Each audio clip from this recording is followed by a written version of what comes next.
Doon sa Project Kasangga, Tukang Laban sa Korupsyon na ginawa ng PACC, lahat po ng government officials, from secretary down to the lowest official, pinapirma ho namin na manifesto of voluntary resignation pagka nahuli sa korupsyon. Pumirma po lahat ng empleyado ng gobyerno na pag pumasok sila sa korupsyon, voluntarily resign. Alam niyo po kung gaano kabigat yon? Yung ginawa ho nung DILG noon, 2,000 general na pinapipirma. Nang ganun din, ginaya tayo. Wala, nagreklamo pa, walang pumirma. Kung sa atin, buong gobyerno, una pa polis.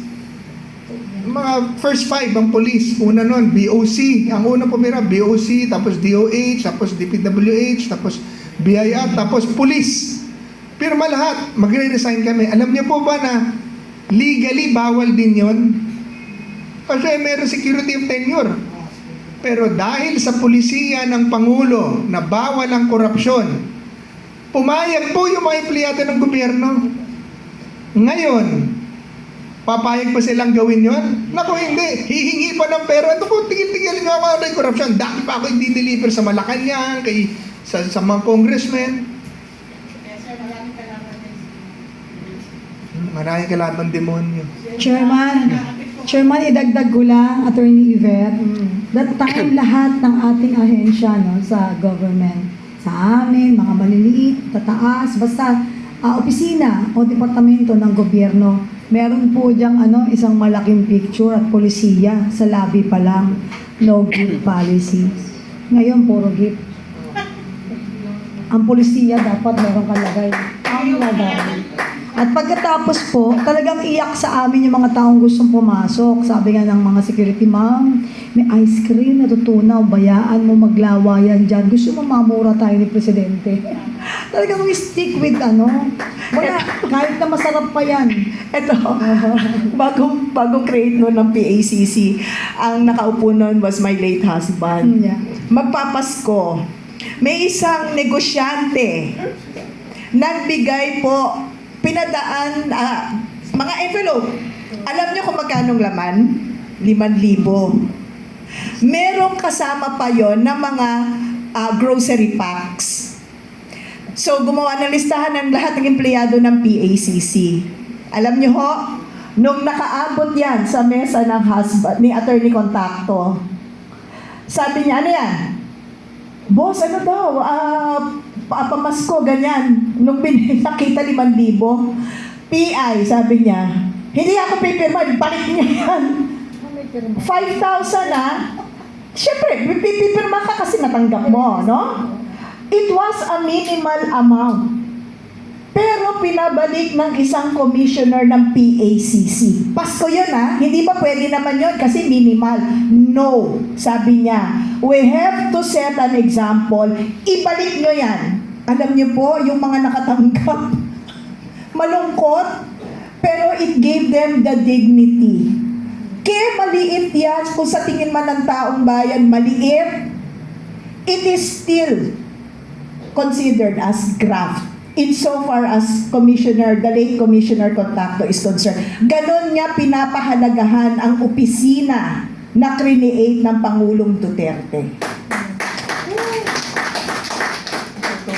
So, ito po, last na lang, sorry Chairman, paano po naprotektahan ng mga whistleblowers at saka complainants ng Pangulong Duterte?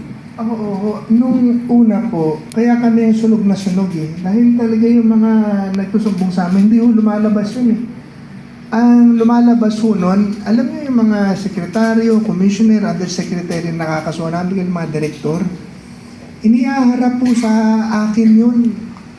Noon, ma'am. Lahat na kinasuhan ko, kaya imagine yung kinasuhan mo, ihaharap sa'yo para doon kayo sa tao ni Digong din. Doon kayo magkukonfrontasyon. Pero yung nagbigay sa amin ng ng mga informasyon, never lumabas yun. Kaya protektado yan. I remember yung sa customs, yung hinuli po namin yung jewelry smuggler na 10 bilyong piso na ang pinasok na pera dito sa Pilipinas para ipang fund sa terrorism. Dinampot namin yun sa airport. Ako nang una noon, nahuli namin, 13 yun. Mga Muslim, mga terorista, dinampot namin, ISIS. Tutukan po kami ng baril doon. Noong, anong tawag nito, yung witness namin doon, whistleblower, siguro 3 taon kong itinatago. Hindi nakapagtrabaho, tinatago, pero she was very happy na kahit wala siyang trabaho, sinusustenan po namin yun. Tulong-tulong kayo magkakaibigan. Dahil wala naman kami pera sa BACC, bahay, safe house, yung sustenance nila ng pamilya. Ano tawag ito? Kinarga po namin yun. Tapos, yung mga nasa witness protection program po no, naalala ko, ang gana-ganang magsumbong nung time na yun kasi nga alam nila na merong hope na may mangyayari. Ganon. Hindi kaya ngayon, pag ikaw ang nag-witness, ikaw ang ikukulong eh. Hindi, magre-restitution ka pa muna. Just ikaw ang nagsusumbong, ikaw ang iniimbestigahan. Wala na. Si Diskaya, nagsumbong siya ay kinukulong. Hindi ko sinasabing Walang protection. wala siyang kinalaman. Sinasabi ko, itinuturo niya yung mga mastermind eh. Di ba? Dahil sa kanya, marami makukulong. Si Cabral, pinatay eh. Boy. Or nagpatay-patayan. Abangan niyo po yung report ko tungkol dyan. Dahil kung sino nga yung, alam niyo ba kung gaano kahalaga ang testimony ni Cabral? Yung inilabas lahat ni Leandro Leviste, kung si Cabral buhay, lahat yun, sasabihin ni Cabral, oo, totoo yan, dahil ako ang kausap niyan, ako nagbigay niyan, at sa kanya ko ibinigay, ganito kalaki. Kulong po lahat yun, lahat ang ituturo niya. At ang lahat ng allocables, siya rin ang gumawa, pati yung kaya they had to kill, or kunyari kill, diba? Or paano magpapakamatay yun? Takot nga sa heights. Ang pinatay, nakulong na, ang dami hong makukulong na mga congressman, senador at politiko. Yun, kung panahon po namin yun, safe po yun. Baka sa Malacanang nakatira yun. Or something like that, at least. Daming nakakulong na. Ang ganda po nung sinabi ni Ate Yvette, dahil magkatabi kami ng opisina ni Ted, Ang 5,000 doon was the employees. Yung commissioner, 50,000 yun ate. Hindi ko alam. Okay, ito nangyari. Ano sinabi sa iyo? So, pumasok ako, galing ako ng raid. May ni-raid ako noon eh. Yung Divisoria, ni-raid ko. So, bumalik na ako ng mga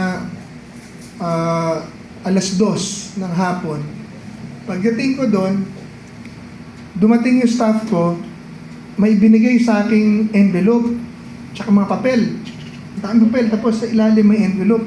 So I was sorting out, nakita ko, oh, ano to? Tapos hinanong ko, pera. Tapos sa ganun, sabi ko siguro mga 50,000 to. Ginanong ko, yung likod nakalagay, yung pangalan nun